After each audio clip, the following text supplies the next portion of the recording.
I'm a receptionist, but not just any old paper pusher you'd find at your local dentist or doctor. No, I take care of the front desk at our town's local police station. Much more intense. Which one? Yeah, nice try. I don't need anyone else harassing me on top of the regulars we already see on the daily. Plus, you're not going to want to visit after you hear what lurks in these parts. The station was already up to its neck in paperwork on this particular week. You see, multiple bodies had been found in the woods. Every time a new one was discovered, the workload increased. We weren't too worried about these corpses at first. I know it sounds crazy when I put it like that. How can one not be concerned about dead people popping up? Well, the strange thing was, these bodies were old. Incredibly old. Like, really fucking old. I'm talking ancient people from centuries past. Mummified remains, if you will. Kind of like the ones you see on the Discovery Channel in the early hours of the morning. Granted, history wasn't our forte. We brought in all sorts of experts from around the country. Scientists, archaeologists, an array of carbon dating academics. They all stopped by to throw in their 2 cents on who these people once were. Naturally, quite a bit of buzz began to stir around town. Unfortunately, excitement of this caliber always brings the crazies out. Andy. I looked up from my computer to find an elderly lady at the front desk. I didn't recognize her. How did she know my name? Hello, ma'am, I chimed. Can I help you? She leaned forward. Andy McMillan. She knew my full name. I realized there must be some connection. It was a small town after all. What this link was, though, I had no clue. I'm sorry, have we met? I asked. It looked like my question caused tears to well up in her eyes. They did look familiar. She struggled to push the next words out. Rose Dawson. I gave her a blank stare. I knew the name. In fact, I knew that name very well. Rose Dawson was the name of the girl with whom I shared my very first kiss, although this was close to 10 years ago. I hadn't seen her since school ended, but I knew she was still living nearby. For a brief second, everything seemed to click into place. Oh, are you Rose's grandmother? There were definitely tears this time. I tried again.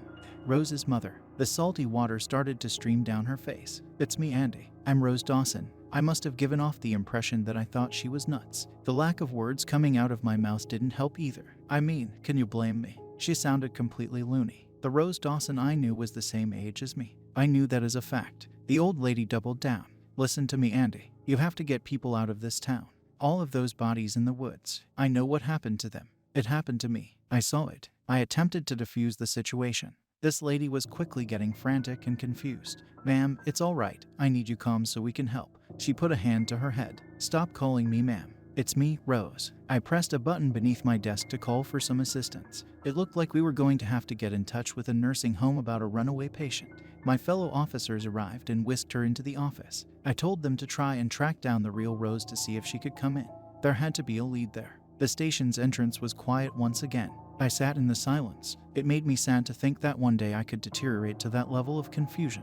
10 minutes passed before the phone broke into a shrill ring. I snatched at it. Hello, it was the boys from the office. They hadn't had much success with her either. She was still claiming to be Rose Dawson and they hadn't managed to track down the real one yet. Sounded like it was going to be a rough afternoon.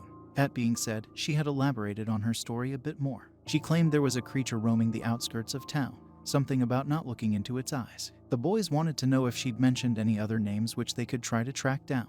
As I went to explain that she somehow knew my name, a voice interrupted.